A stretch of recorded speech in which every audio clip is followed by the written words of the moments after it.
Boa noite, amados irmãos. Mais uma vez é um privilégio estarmos aqui na casa do Senhor para louvar e dizer seu santo nome.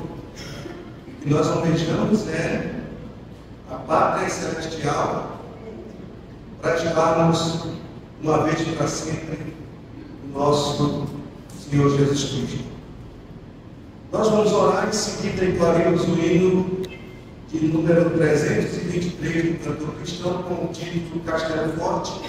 Convido a amada igreja a ficar em pé.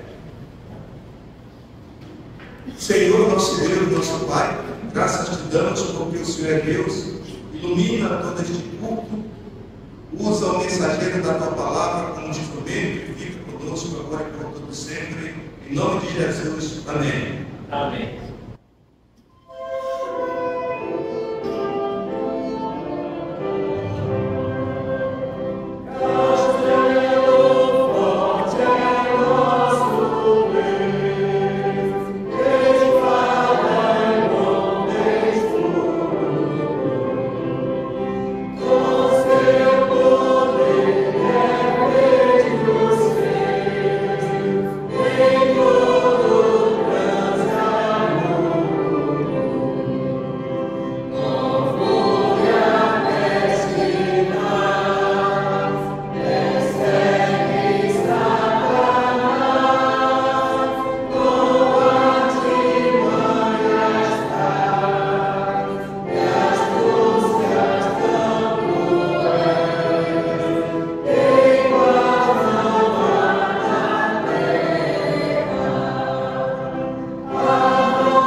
Faremos agora a leitura ainda em pé. É o Salmo 125.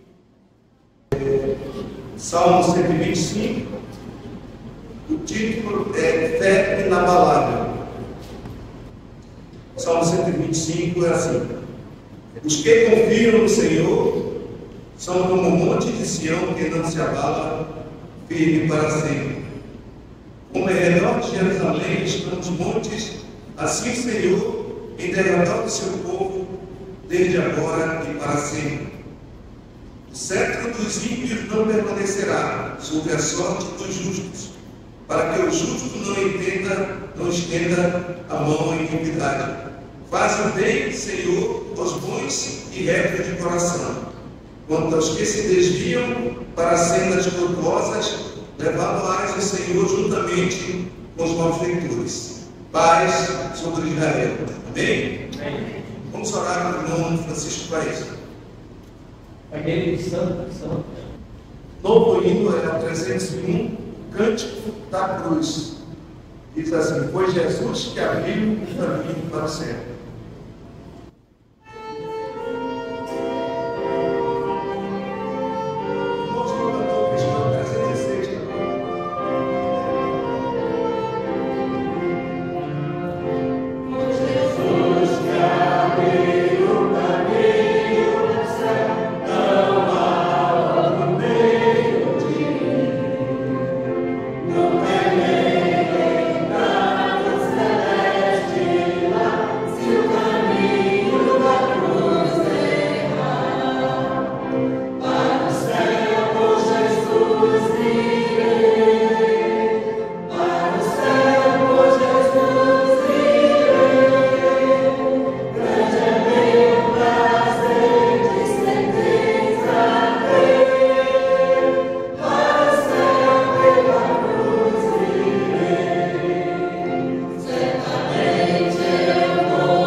Hoje também é um dia que a igreja está reunida e vai celebrar mais a ceia do Senhor.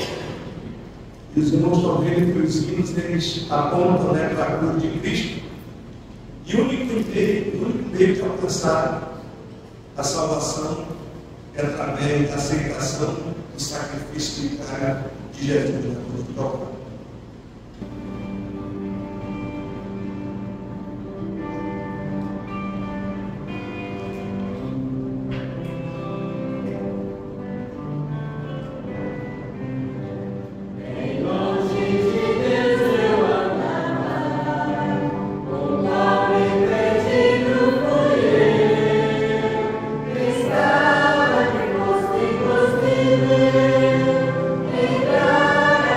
Amar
Graças a Deus por isso, que o Senhor possa retribuir conforme os meios dos irmãos. Amém? Vamos agora ao tempo de cânticos. E convido a igreja a ficar em pé, também o tempo do ofertório. Aquele irmão que tivesse a sua oferta, está ali o casamento Lázaro, confronte ali a saber que aqui, e assim tiver sua oferta, quiser depositar o seu dízimo, pode colocar. Primeiro é do HL, cantai um novo cântico e depois o rei das nações.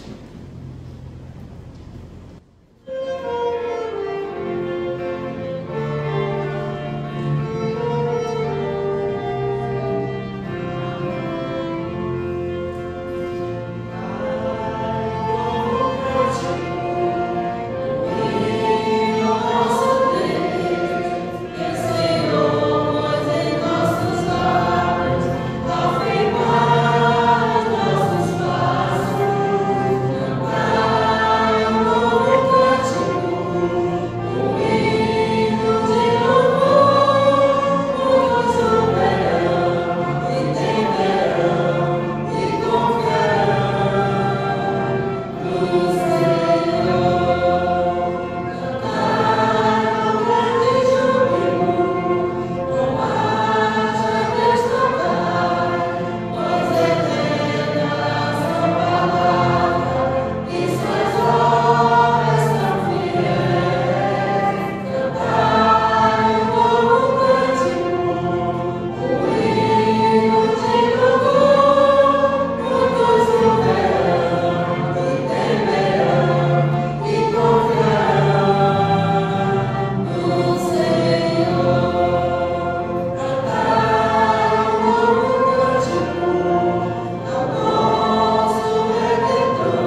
reverência que estivemos até o momento, convidamos agora o pastor Paulo que trará a mensagem da palavra de Deus. Boa noite, igreja. Graças a Deus, estamos na casa do Senhor para juntos adorarmos a Deus. E agora, momento de compartilhar a palavra do Senhor com os amados irmãos e aqueles que nos ouvem, nos ouvirão através do YouTube. Abra a sua Bíblia do Evangelho de 2 João, capítulo 2. O Evangelho segundo João, capítulo 2. O nosso assunto hoje à noite é sobre casamento. Quem quer casar? Quem vai casar? Tem que casar. Ali, Israel, quem vai casar?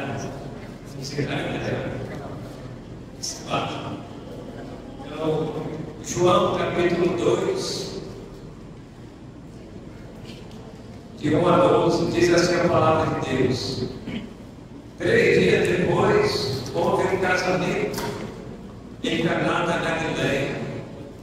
Achava-se ali a mãe de Jesus. Jesus também foi convidado como seu discípulo para o casamento. Tendo acabado o vinho, a mãe de Jesus lhe disse: eles não têm mais vinho. Mas Jesus lhe disse: mulher, que tenho eu contigo? Ainda não é chegada a minha hora. Então ele falou ao servente. Então ela falou ao servente: fazei tudo o que ele vos disser. Estava ali 6 tábuas de pedras que os judeus usavam para as purificações, e cada uma levava 2 ou 3 letretas ou medidas. Jesus lhe disse: enchei de água as tábuas, e eles as encheram totalmente. Então lhes determinou: tirai agora e levai ao mestre-sala. Eles o fizeram. Tendo o mestre-sala provado a água transformada em vinho, não sabendo de onde vieram, se bem que não sabiam os serventes que haviam tirado a água, chamou o noivo e lhe disse: todos costumam primeiro com o bom vinho, e quando já beberam fartamente, servem o inferior. Tu, porém, guardastes o bom vinho até agora. Com este deu Jesus princípio a seus sinais em Caná da Galileia. Manifestou a sua glória, e os seus discípulos creram nele. Depois disto, desceu ele para Cafarnaum com sua mãe, seus irmãos e seus discípulos, e ficaram ali não muitos dias. Vamos orar. Senhor, queremos agradecer pela tua palavra. Pedimos agora a direção do teu Santo Espírito. Abençoe todos os irmãos que estão agora no tempo de chegar para ouvir a tua palavra. Que o Senhor trabalhe em cada coração aqui presente. Pedimos a tua graça em nome de Jesus. Amém. Irmãos, aí nosso tema principal: Jesus transforma a água em vinho. Jesus transforma a água em vinho. O nosso primeiro ponto é: Jesus deu uma ordem. Aqui nesse texto, é um texto interessante de João, o Evangelho de João, ele vai falar sobre o Filho de Deus. É enfatizado isso a respeito do menino Jesus, que nasceu, ele humanamente falando, ele foi uma pessoa semelhante a qualquer um de nós, só que a diferença é que ele era sem pecado, e ele era o Filho de Deus, o Filho de Deus enviado. Jesus, ele vai dar início ao seu primeiro ministério, e nesse primeiro ministério, Jesus, ele vai realizar o primeiro milagre. E o primeiro milagre de Jesus, registrado no livro de João, é que ele vai transformar a água em vinho. Mas a água.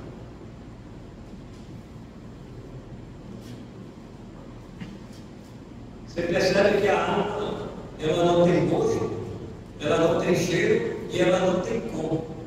Não é verdade? Então a água, ela serve para, se fala matar sede, ou saciar a nossa sede. Quando a gente está bastante cansado, a gente joga futebol ou faz uma caminhada, geralmente a gente vê as pessoas, por exemplo, na caminhada, né, uma garrafinha com água, para depois tomar. E a água tem essa serventia. Então Jesus, meus amados irmãos, juntamente com a sua mãe, o discípulo, eles são convidados, né, para um casamento em Caná da Galileia. Então é em Caná da Galileia que Jesus ele vai participar desse casamento. Qual foi a última vez, você lembra qual foi a última vez, ou o último ano, com quem foi, aonde foi, em qual igreja que você participou de um casamento?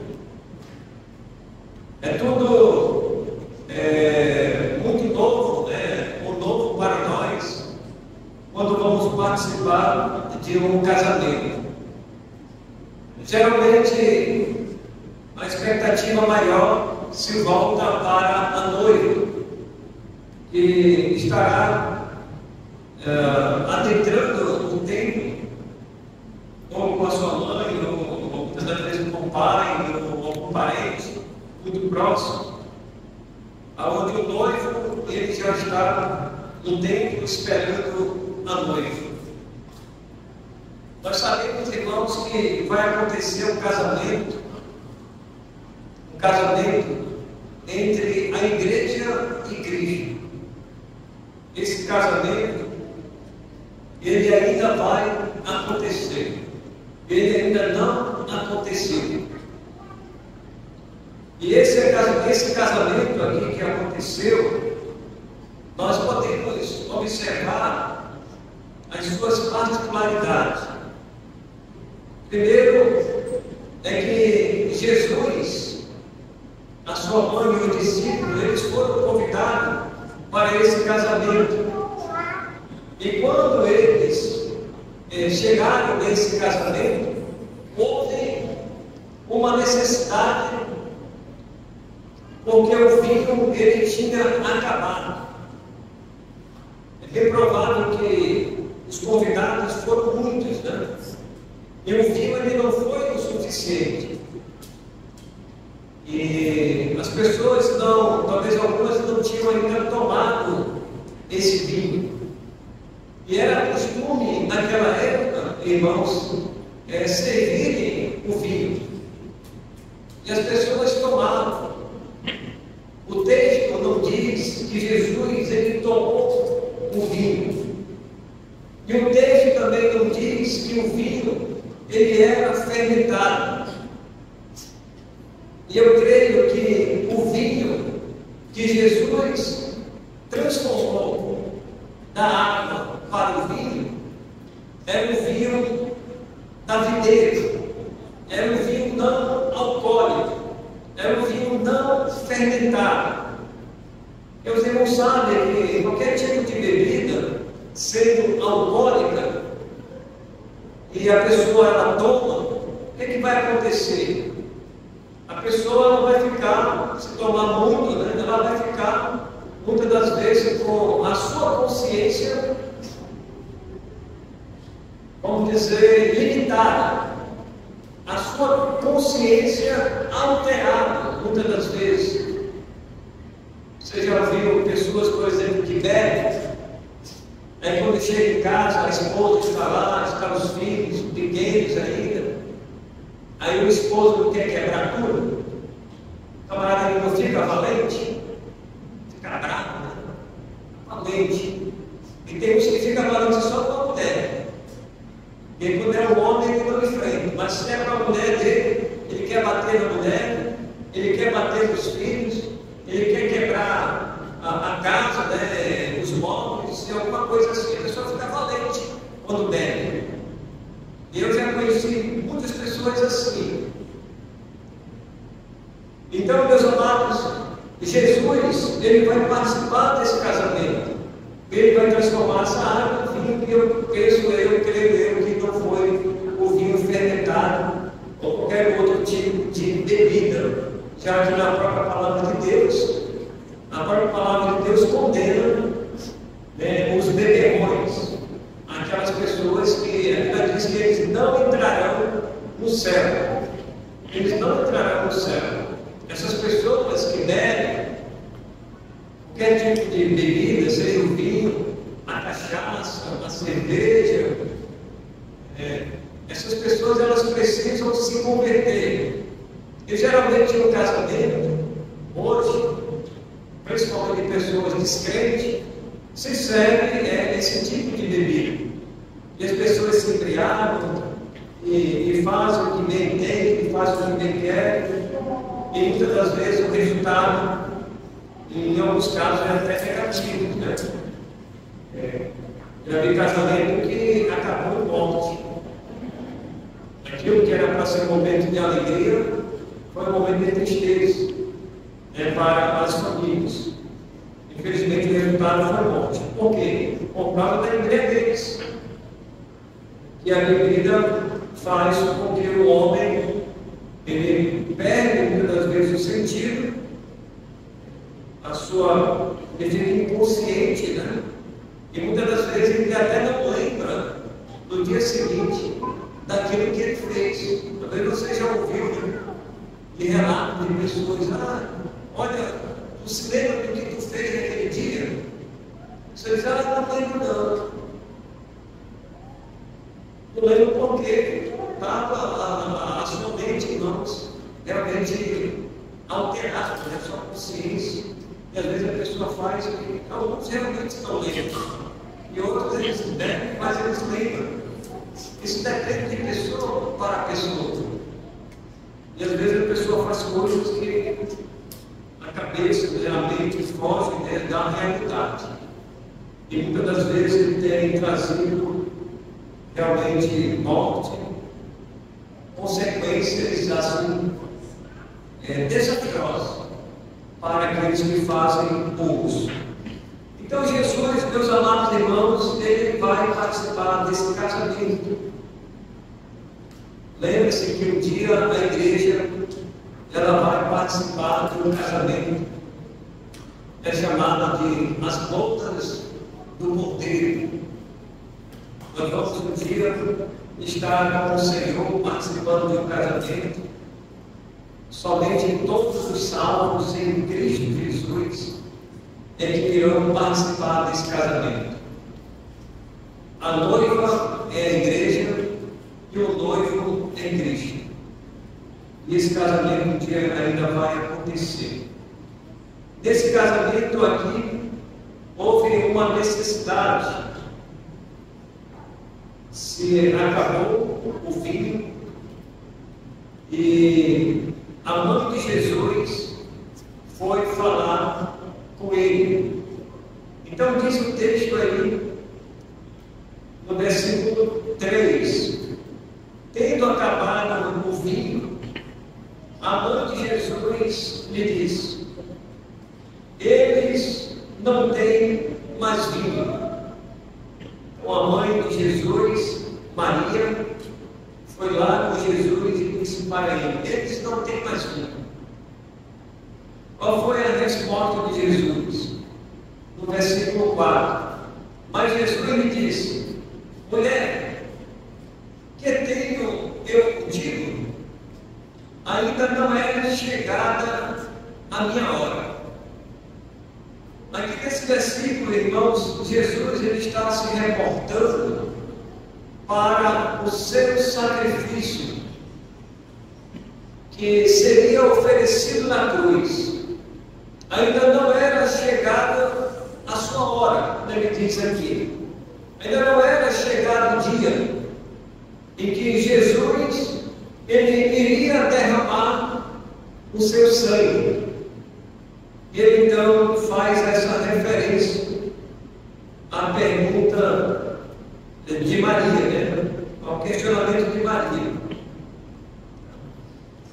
Então, no versículo 5, então, ela falou ao servente: fazer tudo o que ele vos disser.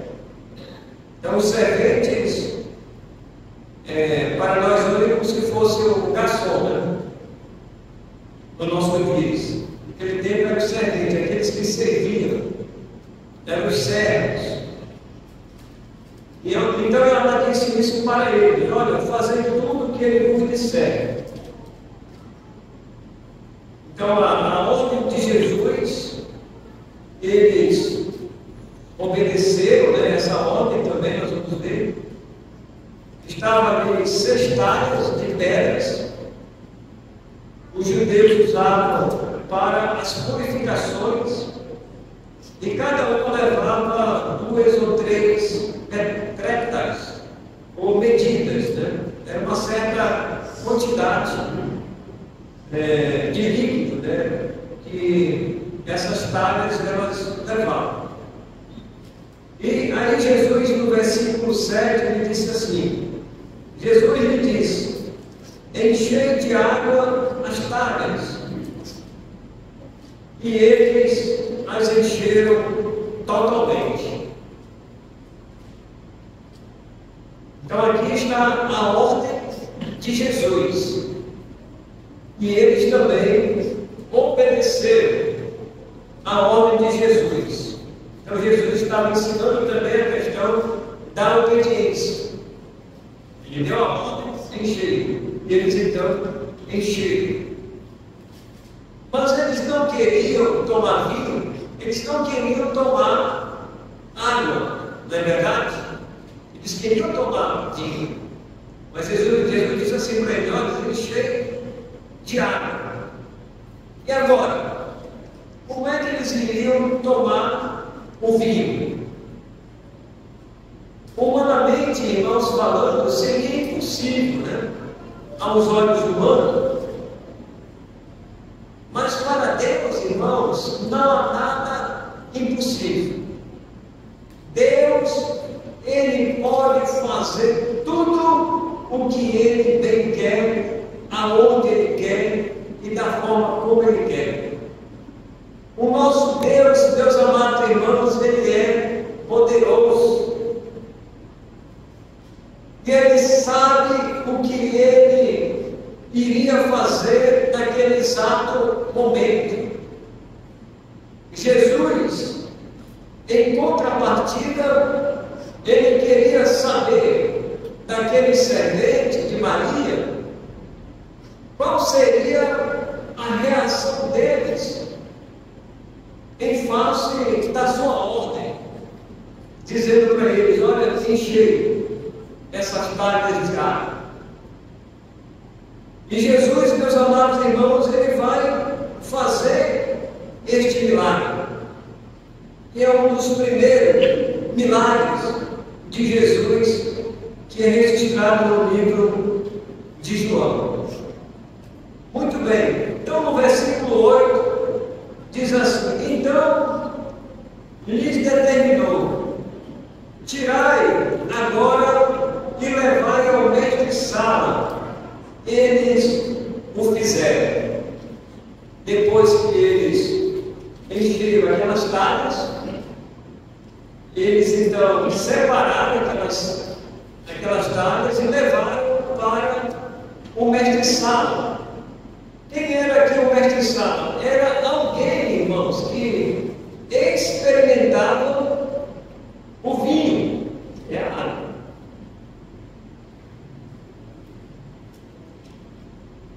Era alguém que experimentava o vinho. Ele era responsável em dar o aval, a aprovação para determinar se aquela bebida era de fato o vinho. Ele então experimentava. Então observe aí agora no versículo 9. Olha só o que diz o texto. Tendo o mestre-sala provado a água transformada em vinho, não sabendo de onde viera. Ele não sabia de onde tinha vindo aquela água transformada em vinho. Se bem que sabiam os serventes, só os serventes sabiam. Quem foi que transformou a água em vinho? Era o servente. Eles estavam lá. Eles presenciaram de fato o milagre. Vamos dizer, o milagre ao vivo, né? E a cores, eles sabiam disso. Porque eles haviam tirado a água. E ali chamou-se o noivo. Como eu falei para os irmãos,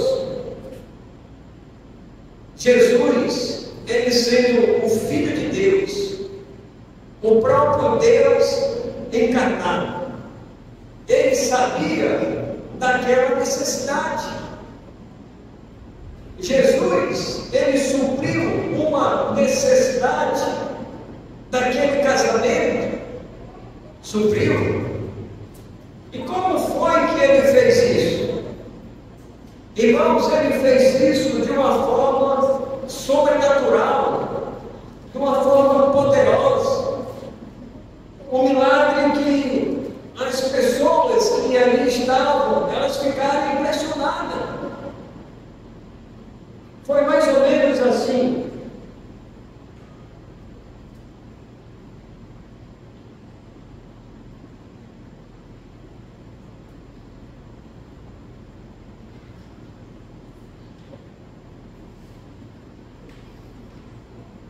Como é que Jesus ele vai transformar a água em vinho? Irmãos, ele é o Filho de Deus. Ele tem poder para transformar também a vida de qualquer pessoa. Nada é impossível para Deus. Ele pode transformar a sua vida. Se ele transformou a água em vinho, ele também pode transformar a vida de qualquer pecador. E quando eles levaram o vinho lá para o mestre-sala, o mestre-sala experimentou, como se fosse eu, né, agora? Você tem que estar falando na mão, né?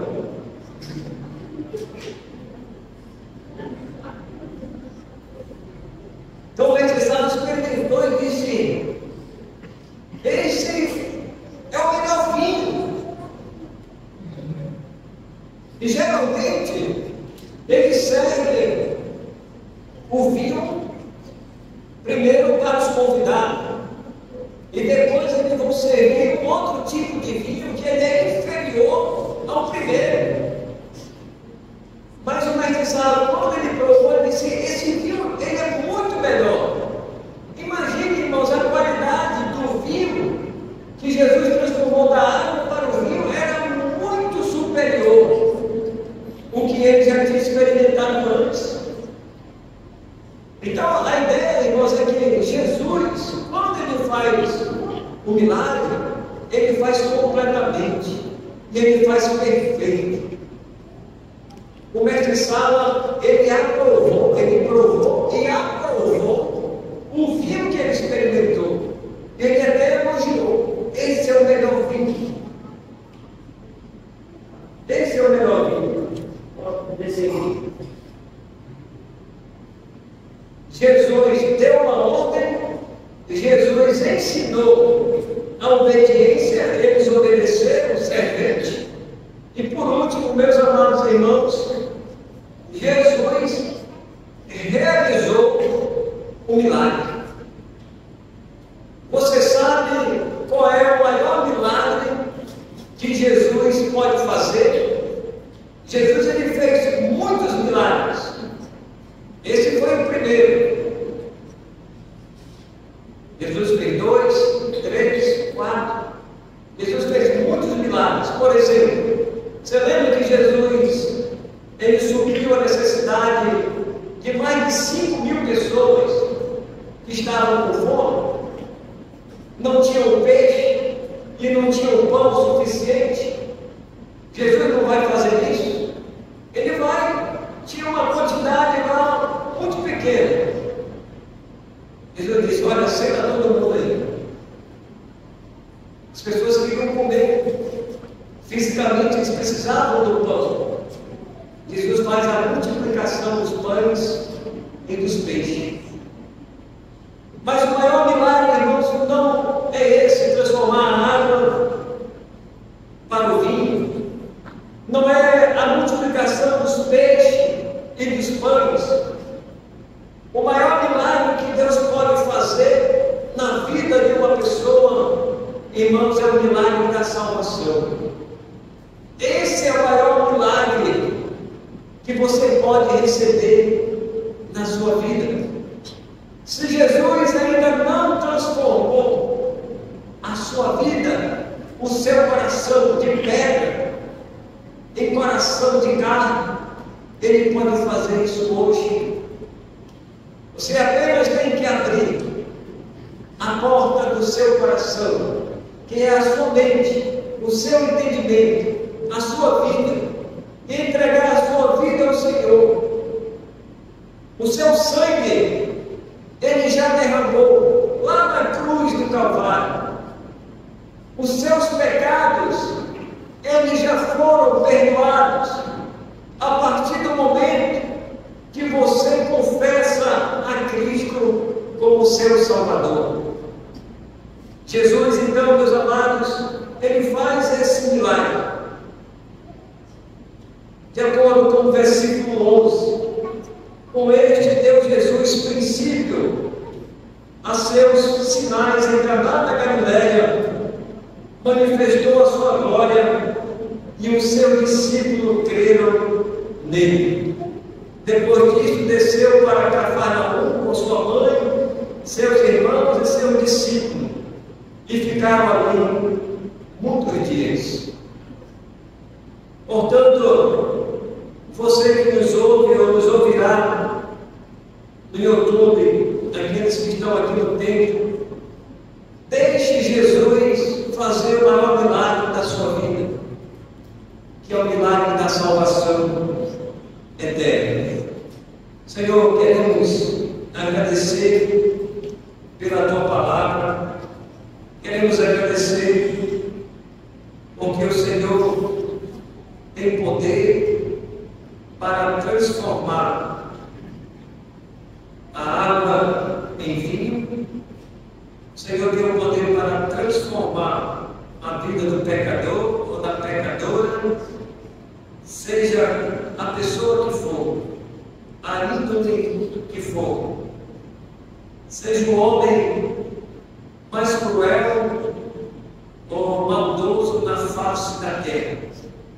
O Senhor tem o poder para fazer o milagre da transformação desse novo ser, de uma nova criatura criada em Cristo Jesus. Por isso nós rogamos por aqueles que nos ouvem pelo Instagram, que essas pessoas venham se render aos pés do Senhor, de receber como único e suficiente Salvador. É minha oração em nome de Jesus. Amém. Agradecemos, irmãos, pelo YouTube. Deus nos abençoe.